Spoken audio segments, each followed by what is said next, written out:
안녕하십니까. 송선정입니다. 저희가 저번 주에 조절과 폭주라는 이제 요 내용에 대해서 쭉 한번 살펴봤었는데, 음, 다시 한번 저번 주 내용을 조금 중요한 부분을 정리를 해보면, 일단 이 조절과 폭주는 뗄래야 뗄 수가 없다. 뭐 예를 들어서 조절이 원활하지 않다라고 했었을 때 당연히 폭주도 원활하지 않겠고요. 그죠? 조절에는 크게 문제가 없지만 폭주에 문제가 있다라고 했었을 때도 조절이 제대로 이루어지지 않는다는 얘기죠. 그래서 조절과 관련된 검사, 폭주와 관련된 검사가 따로따로 사실은 있습니다. 이제 굉장히 많죠. 다양한 검사를 통해서 결과를 내고 진단을 하는 거니까요. 근데 실제적으로 조절과 관련된 검사를 한다라고 해서 뭐 조절력이 부족하다 혹은 뭐 어떤 상황에서 조절이 과잉적으로 반응을 한다 뭐 이런 내용들이 실제 조절만의 문제는 아니라는 거예요. 폭주의 문제가 있을 수도 있기 때문에 그런 이제 어떤 가능성을 또 생각을 해봐야 되고, 또 폭주와 관련된 검사를 한다라고 했었을 때 이 폭주 기능이 또 정상적으로 이루어지지 않는다라고 하면은 이것 역시 폭주만의 문제는 아닐 수 있기 때문에 조절과 관련된 어떤 문제점들에 대해서도 한번 살펴보고 그 관계를 쭉 이렇게 확인을 한 다음에 어떤 진단이 이제 이루어지게 되는 겁니다. 그래서 실제 이제 조절, 폭주는 이제 항상 동반된 어떤 검사를 하더라도 두 가지의 검사의 의미를 다 담고 있다. 이렇게 보시면 좋을 것 같습니다. 그래서 이제 저번 주에 저희가 살펴봤었던 내용들은 이제 폭주를 이제 그 중심으로 해서 쭉 내용을 살펴봤었었는데, 폭주 같은 경우에, 크게 종류가 네 가지가 있다. 저희가 이제, 어떤 물체를 바라본다라고 했었을 때, 그 폭주의 종류를 생각을 해보게 되면 기본적으로 어떤 게 있었었죠? 눈을 떴었을 때 발생하는 어쨌든 뭐 눈을 감지 않았다 뭐 자는 상태가 아니다 마취 상태가 아니다 이럴 때 그냥 아주 자연스럽게 특별한 어떤 이제 조건 없이 발생하는 게 이제 긴장성 폭주였죠. 그죠? 생리적 어떤 이제 폭주 양이기 때문에 임상적으로는 의미가 없었습니다. 그래서 긴장성 폭주가 있었었고, 그 다음에 이제 근거리를 볼 때만 발생하는 폭주가 있었어요. 자, 우선은 근거리를 바라본다라고 했었을 땐 조절이 개입될 수밖에 없고, 이 조절과 관련돼서 폭주가 반드시 발생을 하죠. 단, 이 조절에 따른 폭주량은 사람마다 다 다르더라. 그죠? 그래서 어떤 똑같은 시거리를 보는 데 있어서도 어떤 사람 폭주량이 많을 수도 있고요. 어떤 사람은 폭주량이 상대적으로 적을 수도 있단 말이죠. 그래서 이런 것들에 따라서 실제 이 사람의 안구 위치가 이제 정상적인 안위와는 조금 다른 형태로 나타날 수도 있다라는 것도 저희가 오늘은 이제 문제를 통해서 확인을 해보도록 하겠습니다. 그래서 이제 가까운 곳을 볼 때 발생하는 폭주로 우선적으로 조절성 폭주가 있었었고, 그 다음에 어떤 물체가 가까이 있구나. 라고 이제 인지하는 순간 발생하는 근접성 폭주라는 게 있었었죠. 실제 뭐 근접성 폭주는 요것 역시 크게 의미는 없습니다. 그냥 이제 가까운 곳에 물체가 있구나라고 하면서 이제 생기는 폭주이기 때문에 어떤 뭐 이 폭주량을 가지고 어떤 이 사람의 폭주의 정상 여부를 갖다가 정상과 뭐 이상의 여부를 확인하는데 쓰이지는 않아요. 근데 가까운 곳을 볼 때 어느 정도 요만큼의 근접성 폭주가 작용을 하고 있다. 요 정도는 기억을 해주시면 되겠고, 그래서 근거리를 볼 때 발생하는 폭주라고 하면 조절성 폭주와 근접성 폭주가 되겠죠. 자, 그런데 마지막 하나 융합성 폭주라는 게 있었었는데, 이 융합성 폭주 같은 경우에는 작동을 할 수도 있고 안 할 수도 있고, 어떤 뭔가 보고자 하는 물체를 보는 데 있어 가지고 필요한 만큼의 폭주량이 아닌 거죠. 부족하거나 혹은 뭐 과하거나 이런 부분에 대해서 이제 과부족분에 대해서 보완을 해주는 게 융합성 폭주였죠. 뭐로요? 안구 운동으로 눈알을 좀 돌려가지고 필요한 만큼의 딱 폭주가 될 수 있게끔 보완해 주는 거. 그래서 융합성 폭주는 이제 멀리에서도 그냥 이제 조절하지 않은 원방시에서도 작동을 할 수가 있죠. 원방시에서 이 사람의 어떤 안이 이상이 있다, 외사나 내사나 있다라고 하면은 정상 안이 상태가 아니기 때문에 융합성 폭주가 작동을 해서 정상 안이 상태로 만들어서 두 눈에서 보는 영상이 딱 하나로 인지가 될 수 있게끔 도와주는 게 융합성 폭주였습니다. 그래서 멀리 그리고 가까이에서도 안이 이상이 있을 수 있잖아요. 이런 부분에 대해서 멀리와 가까운 모든 거리에 있어서도 이 사람의 안이 어떤 문제가 있다라고 했었을 때 이런 부분들을 보완을 해주기 위해서 작동하는 폭주가 융합성 폭주다. 안구 운동을 가지고 이렇게 네 가지로 정리를 해보시면 되겠습니다. 그래서 긴장성 폭주, 조절성 폭주, 그리고 융합성 폭주, 근접성 폭주 이렇게 네 가지로 이제 구성이 되어 있다. 이렇게 보시면 되겠고, 그리고 참고로 저희가 이제 폭주를 하는 데 있어서 이 폭주량을 나타내는 표기법에 대해서 살펴봤었는데 크게는 세 가지입니다. 그죠?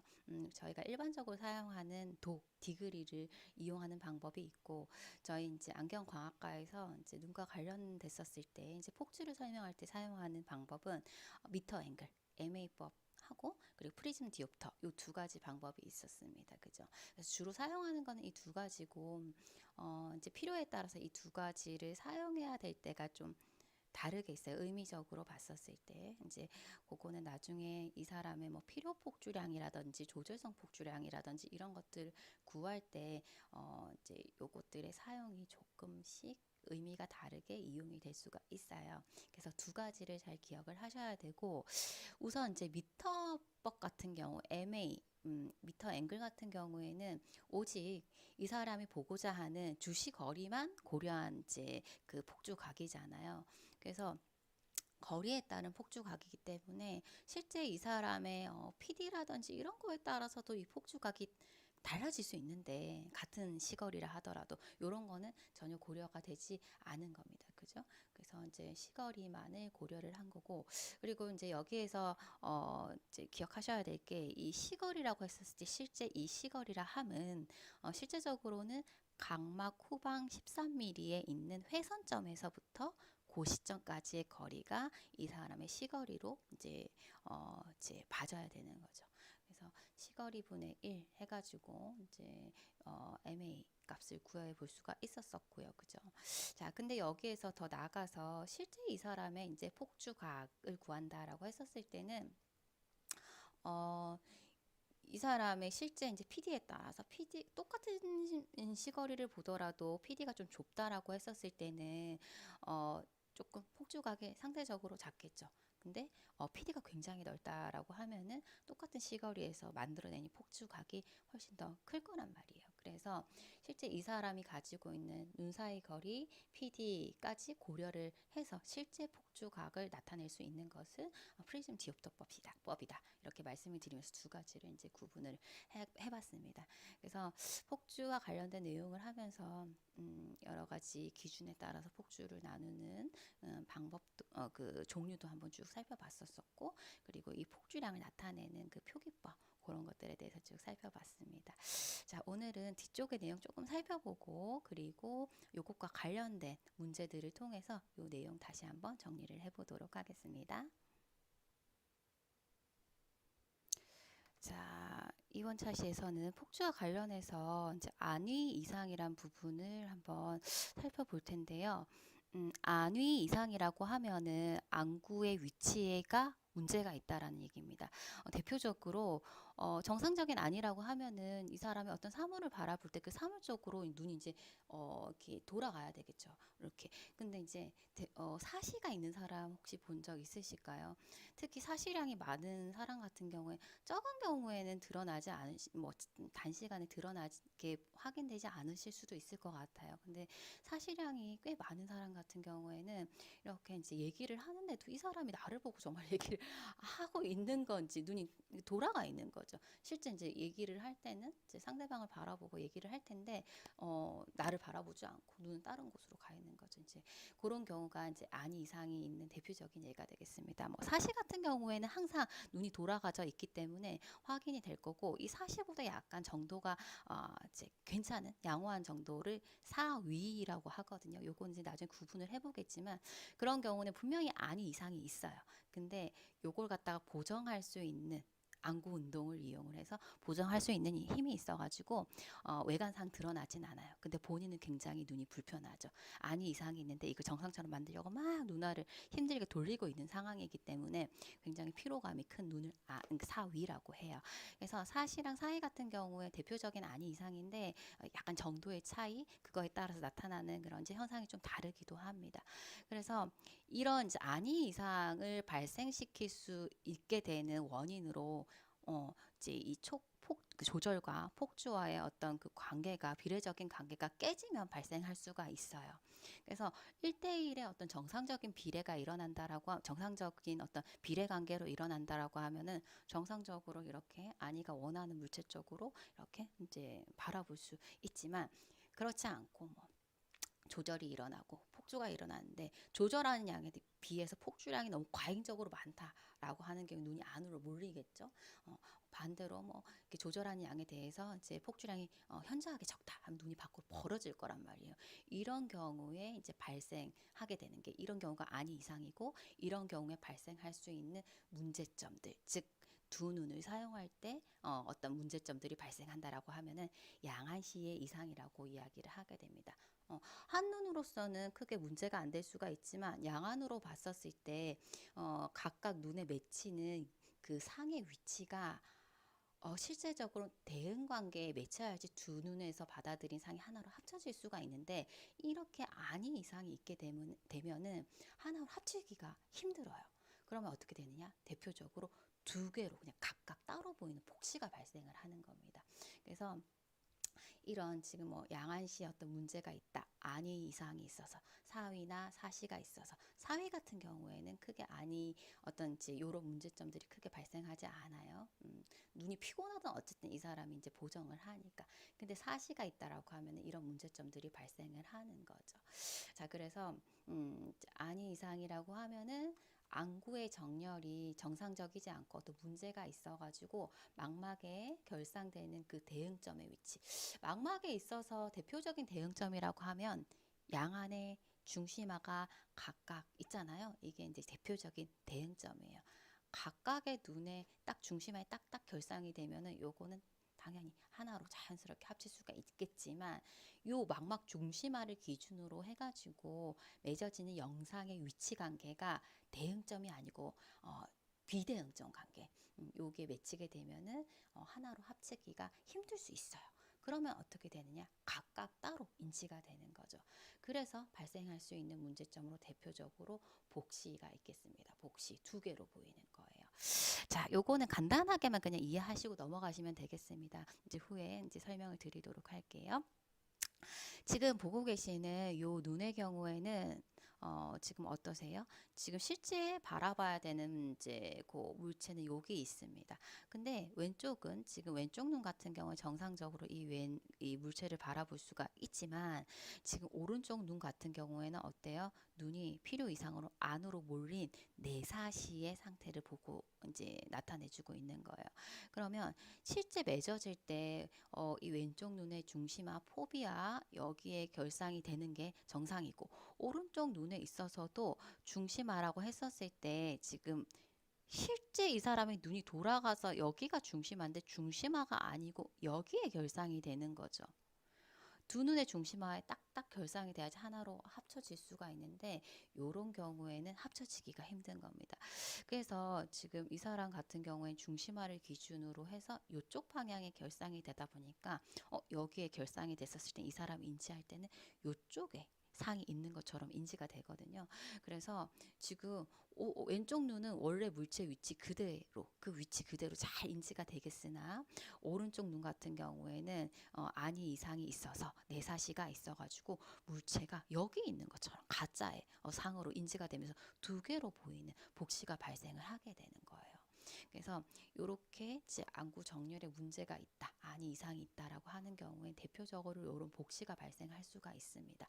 자, 이것도 마찬가지로 이제 두 눈의 안이 이상의 어떤 안이 있어가지고 문제가 있는 경우, 왼쪽 눈은 정상인데 정상 아닌데 오른쪽 눈이 벌어졌죠. 그죠? 이쪽에 있어야 되는데 눈알이 여기 있어야 되는데 바깥으로 벌어진 외사시의 어떤 모습을 나타내주고 있는 그림이고 이런 경우에 역시나 중심화 딱 딱 여기 맺어져야지 하나의 상으로 다 겹쳐질 텐데 중심화가 아닌 곳에 맺혀버린 거죠. 여기에. 그러면 어디에 이제 상이 있는 것처럼 인지가 되느냐? 이렇게 따라가면 여기 있는 것처럼. 오른쪽 눈은 여기 있는 것처럼 인지가 되는 거예요. 가짜 상으로. 그러다 보니 상이 두 개로 이렇게 분리되는 복시가 이제 나타날 수가 있습니다. 요런 문제점이 또 발생할 수가 있고, 그 외에도 뭐 혼란시라고 해서, 혼란시 역시 비슷한 개념인데, 실제 요런 어떤 안위 이상이 있을 때 두 눈에서 인지를 하는 이 상이 약간 거리를 두고 인지가 될 수 있어요. 거리를 좀 두고 겹쳐져 보이게 인지가 될 수 있는 이런 형태로 나타날 수도 있고, 자, 이렇게 되면은 상이 두 개고 막 이렇게 겹쳐져 보이고 이러면은 너무 불편하겠죠. 그럼 우리 눈은 어떻게 하느냐? 두 눈 중에서 문제가 있는 쪽 눈에 있는 상을 갖다가 그냥 안 보려고 합니다. 억제가 일어나는 거죠. 그러면 결국은 이런 경우에는 여기에서 보는 이 이제 가짜 상을 갖다 인지 안 하려고 하다 보니 오른쪽 눈이 억제가 되면서 아예 기능을 안 하는 거예요. 결과적으로 두 눈을 뜨고 있지만 왼쪽 눈만 사용을 하게 되는 그런 경우죠. 이렇게 두 눈을 사용하지 않게 되면은 발생하게 되는 문제점이 뭐냐면 거리감이 안 느껴져요. 입체감, 공간감 이런 게 느껴지지가 않습니다. 즉 우리가 눈이 하나가 아니고 두 개임으로써 얻을 수 있는 이점이 입체감이거든요. 공간감이거든요. 운전을 할 때 차가 어떤 건 좀 멀리 있고 어떤 건 더 가까이 있고 이런 이제 거리감에 대해서 인지가 돼야지 그런 이제 위험 요소들을 제거를 할 수가 있겠죠. 그리고 풍경을 볼 때도 그죠. 멀리 있고 가까이 있고 했었을 때 그 물체에 보이는 어떤 선명도라든지 그런 느낌 자체가 다르잖아요. 그런 게 안 느껴진다는 얘기입니다. 양안시가 안 될 때. 두 눈을 뜨고 있어서도 두 눈을 뜨고 있는 상태라도 이런 식으로 한눈에 억제가 일어나게 되면 결과적으로는 한눈만 쓰고 있는 거니까 2D로 보이는 거죠. 그림처럼 보이는 거죠. 그래서 실제적으로는 사실은 완전하게 2D처럼 보이진 않아요. 이제 경험적 입체감이라고 해서 어느 정도의 이제 원근감, 입체감을 가지고 있기는 해요. 두 눈에 있어서 한 눈에 문제가 있어서 억제가 일어난다 하더라도 그렇지만 실제 정상적인 입체감은 절대 얻을 수가 없다라는 얘기입니다. 그래서 이런 식의 문제가 있을 때는 이제 억제가 일어날 수가 있고 그리고 이제 망막 이상 대응이라고 했었을 때는 이제 망막에서 대표적인 대응점이 중심화라고 했는데 뭐 사시가 있어가지고 오랜 시간 동안 망막 중심화가 아닌 곳이 중심화처럼 계속적으로 이렇게 자극이 되어 왔다라고 했었을 때는 그쪽이 또 중심화인 것처럼 인지가 되는 경우가 있어요. 그래서 나중에 뭐 이런 내용들은 양안시에서 자세하게 설명을 드리겠지만 어쨌든 망막 이상 대응이라고 하면은 중심화가 아닌 곳이 중심화처럼 이제 행동을 하면서 이렇게 인지를 하면서 발생될 수 있는 어떤 문제점이다 이렇게 보시면 되겠고 시야투쟁은 양안에서 인지되는 그 상 자체가 달라가지고 어떤 것들을 받아들여야 될지 계속 이렇게 교대로 이렇게 이제 인지 이렇게 계속적으로 이렇게 혼란스럽게 인지가 되는 거죠. 당연히 두 눈에서 들어온 상이 하나로 겹쳐지기 위해서는 두 눈에서 들어온 상이 동일해야 되고 대응점 관계에 있어야 되고 그래야지만이 하나로 딱 인지가 되는데 이 모든 것들은 그런 어떤 조건들에 부합하지 않기 때문에 하나로 합칠 수가 없는 그런 이제 양아시 이상이 있는 경우다 이렇게 보시면 되겠습니다. 자 그래서 어, 안구의 위치가 정상적이지 않다라고 했었을 때를 안위 이상이라고 하고 이 조절과 폭주와의 관계가 깨어지게 되면은 이 안위 이상이 발생될 수 있다. 자, 그리고 이제 안위 이상이 발생됐었을 때 나타나게 되는 이제 문제점으로 요런 복시, 혼란시, 그리고 억제, 망막 이상 등 시야 투쟁 요런 것들이 있다. 요 정도만 지금은 이제 기억을 해두시고 차후에 요 내용들에 대해서 자세하게 살펴보고 뭐 교정하는 방법도 보실 겁니다. 양안시 시간에 그거는 보실 테니까 지금은 너무 이제 욕심내시지 마시고 요 정도만 이제 기억을 해주시면 되겠습니다. 혹시 이제 복시 느껴보신 적 있으실까요? 진짜 불편하거든요. 저는 예전에 복시를 느껴본 적이 있어가지고 이 내용을 얘기할 때 정말로 감정적으로 말씀드릴 수가 있는 게 한번 이렇게 뒤쪽에 그 공을 맞아가지고 되게 충격을 크게 받은 적이 있었어요. 그러면서 이제 이 신경이 이제 일시적으로 굉장히 이제 놀래가지고 수축이 됐었던 것 같아요. 그래서 그때 이제 제가 느꼈었던 거는 계단 오르내리고 있을 때 이게 다 겹쳐져 보이니까 어디를 디뎌야 될지도 모르겠고 정말 운전할 때도 너무 위험하고 그랬었거든요. 그래서 어 제가 이제 이 공부를 하기 전에 그걸 느꼈던 거라 가지고 되게 무서워서 사실은 그때 병원에 찾아갔었던 기억이 있는데 다행히 약을 어느 정도 먹고 나서 이제 괜찮아지긴 했었었거든요. 근데 너무 진짜 그 복시가 일어났었을 때 이렇게 상이 이렇게 하나가 안 되니까 너무 메스껍고 어지럽고 생활 자체가 안 되더라고요. 그래서 굉장히 이제 불편했었었는데 이제 여러 가지 원인에 의해서 뭐 이런 양아시 이상은 나타날 수가 있거든요. 안근의 어떤 이제 저처럼 일시적인 어떤 수축에 마비가 일어날 수도 있고요. 이제 뭐 영구적으로 마비가 일어나면 당연히 이제 사시나 이런 식으로 이제 나타나게 될 거고요. 그래서 여러 가지 이제 원인에 의해서 나타날 수가 있는데 어떤 이런 것들은 어쨌든 양아시의 어떤 문제점들을 발생시킬 수 있는 원인으로 작용할 수 있고 이런 이렇게 현상들이 나타날 수 있다. 이렇게 보시면 되겠습니다. 자, 이렇게 하면서 이제 조절과 폭주의 내용들에 대해서 쭉 살펴봤고요. 요것과 관련된 문제를 풀어보면서 정리를 한번 해보도록 하겠습니다. 자, 먼저 PD가 60mm인 사람이고요. 이 사람이 눈앞 4m 되는 곳을 주시하고자 할 때 필요한 폭주량을 하나는 미터 앵글로 하나는 프리즘 디옵터로 한번 나타내 봐달라. 이렇게 문제가 나와 있네요. 자, 그러면 먼저 미터각으로 나타낼 때는 실제 이 사람이 보고자 하는 주시거리만 고려를 하면 되는 거잖아요. 그래서 미터각 구할 때는 주시거리 분의 1 이렇게 해서 구해 주실 수 있고 단 여기에 있는 주시거리는 미터로 고쳐가지고 계산해 주시면 되겠죠. 그래서 여기 식에 준해서 한번 계산을 해보면 마이너스 눈 앞이니까 역시 마이너스 해주시고 4m 그죠? 그래서 4 이렇게 그대로 적어주시면 되겠네요. 자, 그래서 계산을 해보게 되면은 0.25 MA 이렇게 구해보실 수가 있겠습니다. 그래서 미터각은 이렇게 나타내 주실 수가 있고 그 다음에 프리즘 디옵터 같은 경우에는 구하실 때 프리즘 디옵터는 MA 값 곱하기 이 사람의 PD를 고려를 해야 되는데 이 PD의 단위는 센티미터였었잖아요. 그죠? 그래서 한번 구해 보시게 되면은 앞에서 이제 구해본 0.25MA에다가 이 사람의 PD가 60mm니까 센티미터로 고쳐야 되니까 6cm 이렇게 고쳐서 계산을 해주시게 되면은 1.25 프리즘 디옵터 이렇게 나오겠네요. 그죠?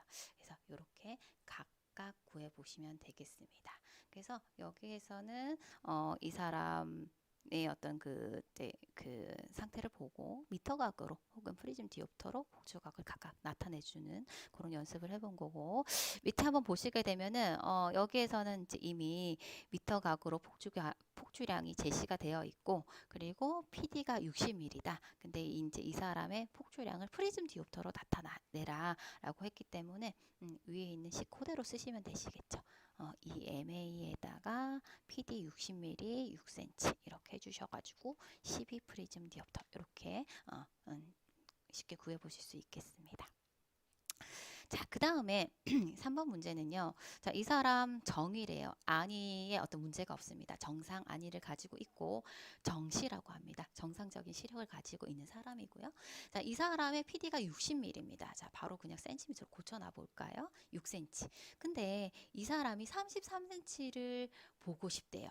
이때 필요한 폭주량 했거든요. 우리가 이제 쉽게 구하는 요거는 실제 이러한 눈을 가진 사람이 일반적으로 가져야 하는 필요 폭주량을 의미를 하는 겁니다. 그래서 요 거리를 볼 때 필요한 폭주량 이러면 이 사람 같은 경우에는 기본적으로 요 정도의 폭주가 일어나야지 정상 안위를 가지겠다. 이렇게 생각을 하시면 되세요. 자, 그래서 이 사람 같은 경우에는 지금 PD가 6cm고 그죠? 근데 33cm를 바라보고 싶은 거잖아요. 역시나 그러면은 요 주시 거리에 따라서 MA 값을 구해 보시면 되는 거죠. 그래서 마이너스 33cm니까 미터로 고치면 0.33m 분의 1 이렇게 하면은 대략 3MA 나옵니다. 그래서 여기에서 구해 볼 수 있는 필요 폭주량은 18 프리즘 이렇게 구해 보실 수가 있겠습니다. 자, 그럼 다음 문제 한번 풀어보도록 하겠습니다. 자, 이 문제는요, 먼저 뒤쪽에 보시게 되면 조절성 폭주량을 한번 구해봐라 라고 했습니다. 조절에 따라서 발생하게 되는 폭주량 구해보라라고 했었었고, 이 조절성 폭주량 같은 경우에 반드시 ACAB가 나오죠. 조절에 따라서 이 사람이 얼마만큼 폭주를 하더라. 조절이 일어날 때는 폭주가 동반이 되지만 사람마다 그 양이 다 다르다고 말씀드렸잖아요. 그래서 조절성 폭주비가 이렇게 이제 제시가 되고, 그러면 실제 이 사람이 지금 얼마만큼 조절을 하는가 요걸 살펴보셔야 되겠죠. 그래서 지금 보시게 되면은 ACAB 조절에 따른 조절성 폭주량이 1디옵터당 4프리즘 디옵터만큼 폭주를 한다. 라고 했고요. 자, 그리고 이 사람 정시입니다. 그리고 정이에요. 근데 이 사람이 정시고 정인 이 사람이 33cm를 보고자 한다. 그러면은 정시인데 이 사람이 33cm를 눈앞 33cm를 바라보고자 할 때 발생하게 되는 조절량이 얼마일까요? 0.33분의 1 해가지고 쉽게 구해 보실 수 있겠죠. 3디옵터 이렇게 구해 보실 수가 있다는 얘기입니다. 조절이. 그래서 이렇게 됐었을 때 그러면 3디옵터 조절할 때 얼마만큼 폭주를 할 건가? 앞에 요걸 가지고 계산을 해보시면 되겠죠. 1디옵터당 4프리즘 폭주를 하는데 그럼 3디옵터 조절할 때 얼마만큼 폭주를 하는가? 그러면 4프리즘 디옵터당 곱하기 3디옵터 이렇게 하면 12프리즘 폭주를 하더라. 이렇게 조절성 폭주량을 구해 보실 수가 있습니다. 그죠? 자, 그래서 앞에서는 이제 필요 폭주량 그리고 지금은 조절성 폭주량 한번 구해 봤거든요. 이거 가지고 근견시에 있어 가지고 이 사람의 안위가 문제가 있을 것인가 아니면 뭐 정상적일 것인가 요걸 확인해 보실 수가 있습니다. 그래서 요것과 관련된 문제를 아래쪽에 풀어 보도록 하겠습니다. 자, 안위에 어떤 문제가 있나 없나를 확인하기 위해서는 지금 필요 폭주량, 조절 폭주량 그걸 갖다가 1대1이면 당연히 이제 안위 이상이 없어요. 근데 그 차이가 나게 되면은 안위 이상을 갖다가 안위 이상이 발생이 되겠다. 이제 예상해 볼 수가 있는데 안위 이상은 조절성 폭주량 빼기 필요 폭주량으로 구해 보실 수가 있습니다. 자, 그러면 여기에서 이 문제에서 제시한 내용에서 조절성 폭주량도 구해 보셔야 되겠고 필요 폭주량도 구해 보셔야 되겠어요. 요거 가지고 안위 이상의 여부를 확인해 보실 수가 있는데 자, 먼저 PD가 60mm이고 6cm고요. 그죠? 그리고 조절성 폭주량이 1디옵터당 6프리즘만큼 폭주한다 라고 했습니다. 자, 근데 이 사람이 정시 아니고요. 마이너스 2디옵터의 근시고 교정하지 않았습니다. 미교정 상태에서 33cm를 근견시할 때 안위가 어떻게 될까? 한번 예상을 해보자라는 얘기입니다. 자, 그러면 먼저 생각을 해봐야 될 것이 마이너스 2디옵터의 근시안이다 라고 했었을 때 이 사람의 원점이 어딜까? 그리고 이 사람이 33cm를 바라보고자 할 때 여기가 근점이 될 텐데 그 원점에서 근점으로 땡길 때 얼마만큼의 조절력이 발생을 할 건가? 요거를 보셔야 되겠죠. 그죠? 자, 그럼 한번 수직선에서 한번 구해 보시게 되면은 일단 여기가 무한대고요. 이제 여기는 눈앞 1m인 주시거리인 지점인데 제가 디옵터로 그냥 표시를 하겠습니다. 요 정도 표시를 해보도록 할게요. 자, 일단 마이너스 2디옵터의 근시다라고 하면은 이 사람 원점 사실 구해보실 수 있잖아요. 마이너스 2디옵터는 x분의 1 하면 이 사람은 원점이 눈앞 50cm인 거 구해보실 수 있죠. 그죠? 이 사람 눈앞 50cm까지는 선명하게 보이는데 그 뒤로는 잘 안 보이는 그런 이제 근시안입니다. 근데 지금 뭐 요거까지는 구해보실 필요는 없어요. 지금 여기에서 이 사람의 원점 굴절도를 표시를 해보시게 되면은 여기가 이 사람의 원점 파포인트가 되겠습니다. 그쵸? 근데 이 사람이 33cm를 보고 싶은 거죠. 그러면 조절을 해가지고 눈앞으로 당기는 거잖아요. 근데 어디로 33cm 되는 지점은 0.33m 분의 1 해서 여기 요 지점이 이 사람의 근점이 되겠죠. 리얼 포인트. 자, 그러면 실제 이 사람이 원점이 여기고 교정하지 않은 상태에서 이 근점을 보기 위해서 필요한 조절량은 얼마일까요? 1디옵터만 조절하시면 됩니다. 조절력은 1디옵터 작동하겠다. 그죠? 이렇게 보시면 되는 거죠.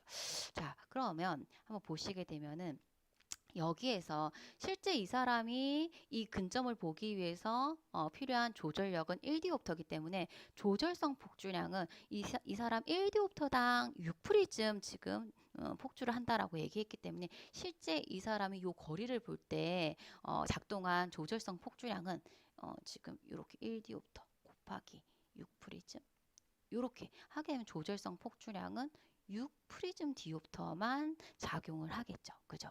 여기에서. 자, 근데 여기에서 조절성 폭주량은 구해봤고요. 6프리즘으로 빼기 필요 폭주량을 구해 보셔야 되는데 필요 폭주량은 PD 곱하기 MA 값 이렇게 구해 보실 수 있잖아요. 그래서 PD가 지금 60ml니까 6cm 이렇게 해주시고 MA 값 같은 경우에는 여기 33cm 이제 바라본다라고 했으니까 요 값 그대로 여기에다 적용해가지고 구해 보시면 되세요. 그래서 MA 값 같은 경우에는 마이너스 0.33분의 1 이렇게 해서 3MA 이렇게 구해 보실 수 있잖아요. 그래서 여기에다가 3MA 하면은 필요 폭주량은 18프리즘 디옵터 이렇게 구해 보실 수가 있는 거죠. 그래서 조절성 폭주량 6프리즘 빼기 필요 폭주량 18프리즘 이렇게 해주시게 되면은 답이 마이너스 12프리즘 이렇게 나옵니다. 마이너스 12프리즘. 자, 마이너스 12프리즘의 의미가 뭐냐 하면은 마이너스는 바깥으로 벌어진다는 의미가 있어요. 그래서 이 사람 같은 경우에는 33cm를 바라볼 때 눈이 밖으로 12프리즘만큼 벌어진 외사 상태를 나타낼 것이다 라는 것을 확인해 보실 수가 있는 겁니다. 자, 그러면 이게 어떤 의미가 있느냐? 실제적으로 이제 근시가 있는 사람 같은 경우에는 가까이에 원점이 있기 때문에 더 가까운 곳을 볼 때 조절 자체가 적다 보니까 폭주량이 적어질 수밖에 없어서 근시 같은 경우에 기본적으로 약간 외사 상태를 나타내게 되겠습니다. 그래서 뭐 더 많은 외사가 되면은 문제가 되겠지만 약간의 외사 같은 경우에는 실제적으로 운동성 융합약이 있기 때문에 크게 문제가 되지는 않기 때문에 기본적으로 근시 같은 경우에 조금 외사를 띠는 경향이 있기는 해요. 그래서 이제 지금 여기에서도 보게 되면은 이 사람은 근시기 때문에 가까운 곳을 보고자 할 때 조절량, 필요한 조절량 자체가 적다 보니까 안이가 이렇게 외사로 나타나게 되는 거죠. 나타나게 되는데 뭐 요거 같은 경우에는 그 정도가 어느 정도인지에 따라서 문제가 될 수도 있고 안 될 수도 있어요. 자, 그러면 밑에 있는 내용은 반대의 경우입니다. 자, 밑에 여기 보시게 되면은 뭐 PD라든지 조절성 폭주 양이라든지 이런 거는 다 동일하고 근데 이 사람의 눈의 상태가 이디옵터의 원시이고 미교정 상태라고 했거든요. 요것만 지금 조건이 달라요. 자, 그러면 이디옵터 원시가 똑같이 33cm를 바라보고자 할 때 필요한 폭주량이 얼마일까? 요거를 구해 보셔야 되겠죠. 자, 그러면 마찬가지로 여기 제가 표시를 한번 해보게 되면은 자, 이디옵터의 원시라고 하면은 지금 이 사람의 원점을 여기에 표시해 주실 수 있으실까요? 그죠? 여기가 이 사람의 원점이겠죠. 근데 이 사람이 지금 보고자 하는 지점은 똑같이 여기란 말이에요. 그러면은 지금 이 사람이 이 지점 눈앞 33cm를 보고자 할 때 필요한 조절량이 얼마입니까? 지금 구해 보시게 되면 5디옵터 이렇게 구해 보실 수 있으신 거죠. 그래서 지금 이 똑같이 아닌 이상을 구해 보실 때 조절성 폭주량 자체가 5디옵터만큼 조절을 해야 되는 거다 보니 지금 조절성 폭주량이 30프리즘만큼이나 작동을 한다라는 얘기가 되겠습니다. 그리고 여기에다가 필요 폭주량은 똑같겠죠. 똑같은 PD이고 이 사람이 보고자 하는 주실 거리가 동일하기 때문에 필요 폭주량은 동일해요. 그래서 18프리즘 그대로 써주시면 됩니다. 그래서 구해보게 되면 여기에서는 플러스 12프리즘 이렇게 나오거든요. 자, 플러스라는 것은 눈이 안으로 몰리는 거예요. 그래서 이 사람이 33cm를 바라보고자 할 때는 눈이 12프리즘만큼 내사가 된 그런 상태가 나타날 거다라는 것을 예상을 해보실 수가 있다라는 얘기입니다. 내사.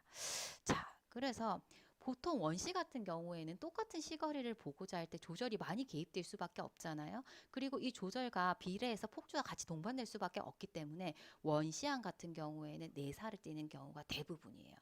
조절이 많이 항상 일어나기 때문에 눈이 많이 몰릴 수밖에 없거든요. 그래서 근시는 약간 외사의 상태, 원시는 약간 내사의 상태를 가지는 이제 경향이 있다. 이렇게도 확인해 보실 수가 있겠습니다. 그래서 여기 내용에서 보시게 되면은 조절과 폭주는 항상 동반이 돼서 일어나게 되는데 이게 이제 1대1의 이제 비례적인 관계가 깨지게 되면은 이렇게 안이 이상이 발생할 수가 있다.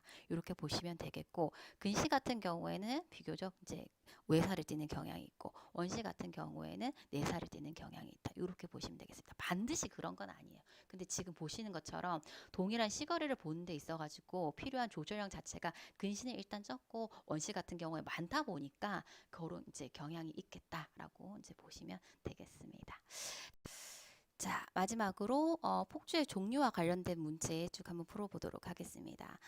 다음 중 가까이 있는 물체를 볼 때 조절성 폭주가 차지하는 비율이 적다. 조절성 폭주가 차지하는 비율이 적다라는 것은 조절이 잘 안 일어난다. 이렇게 해석을 해보실 수가 있겠죠. 자, 조절이 잘 안 일어나서 이제 조절에 따라서 폭주량이 작다 보니까 이걸 보완을 하기 위해서 융합성 폭주가 많아지는 경우죠. 그죠? 이제 요걸로 안 되는 부분을 보완을 해줘야 되니까요. 이런 경우가 어떤 경우가 있을까 보게 되면은 조절이 적은 경우를 찾아야 되는데 원시는 정시나 근시보다도 조절이 많은 그런 눈이죠. 아니고 약시 같은 경우에는 이제 시력 교정이 이제 어떤 안경이나 컨택트 렌즈 시력 보정 연구를 이용을 했었어도 시력 교정이 안 되는 눈을 약시라고 합니다. 이거는 이제 조절과 관련한 내용은 아닙니다. 자, 노안 한번 볼까요? 노안이 왜 오나요? 생리적인 현상이지만 나이가 들어가면서 발생한 생리적인 현상이지만 점점 조절력이 적어지는 거잖아요. 그래서 나중에 이제 가까운 곳을 볼 때 문제가 되는 조절력이 작아서 문제가 되는 눈이 노안이죠. 그래서 여기에서는 답을 3번으로 일단 체크를 하시면 되겠고 부등시는 양안의 시력이 보통 2디옵터 이상 차이가 나는 눈. 그래서 양안시를 할 때 좀 문제가 있을 수 있는 그런 눈이다. 이렇게 보시면 되겠고 정시는 정상적인 시력을 가진 사람이기 때문에 아니겠죠. 자, 이렇게 보시면 되겠습니다. 자, 그 다음에 8번 정입니다. 아니는 정상이고 이 사람이 멀리를 본다 라고 했었을 때 이때 일어나게 되는 폭주 요소.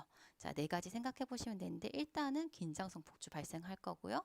멀리 바라보기 때문에 조절성 폭주, 근접성 폭주는 나타나지 않겠죠. 그리고 아니가 정상적이기 때문에 융합성 폭주도 나타나지 않습니다. 그래서 이런 경우에는 긴장성 폭주만 일어난다. 이렇게 보시면 되겠습니다. 자, 그리고 응용한 문제를 한번 확인해 보실게요.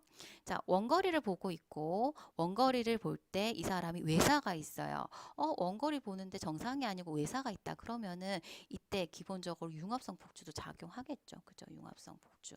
자, 그리고 일단은 눈을 떴으니까 긴장성 폭주는 작용을 할 거고요. 그죠? 자, 그런데 무한 원방이니까 어떤 조절성 폭주라든지 근접성 폭주는 여기 해당이 되지 않아요. 그래서 답을 1번이랑 3번으로 체크를 해보시면 되겠습니다. 자, 마지막 문제입니다. 자, 이번에는 근거리를 바라보고 있는 상황이고 이 근거리에서 외사가 있다라고 했습니다. 자, 그럼 한번 쫙쫙 체크를 해볼까요? 일단 눈을 떴으니까 당연히 긴장성 폭주 작동할 거고 가까운 곳을 보기 때문에 조절성 폭주랑 근접성 폭주도 작동을 하겠죠. 근데 근거리에서 이 사람이 아니 어떤 문제가 있어요. 외사란 말이에요. 그러면 33cm를 볼 때 약간 눈이 밖으로 벌어져 있는 상태이기 때문에 이때 융합성 폭주를 이용을 해서 이제 보고자 하는 주시 방향 쪽으로 눈을 잘 모아야 되겠죠. 그래서 네 가지 다 모두 작동을 하겠다. 이렇게 보시면 되겠습니다. 자, 그래서 이번 차시에서는 조절과 관련해서 폭주 내용에 대해서 쭉 살펴봤습니다. 내용 여기 확인해 보셔가지고 중요한 내용들 그리고 용어 정리해야 되는 부분들 한번 확인해 보시면 되겠습니다. 감사합니다.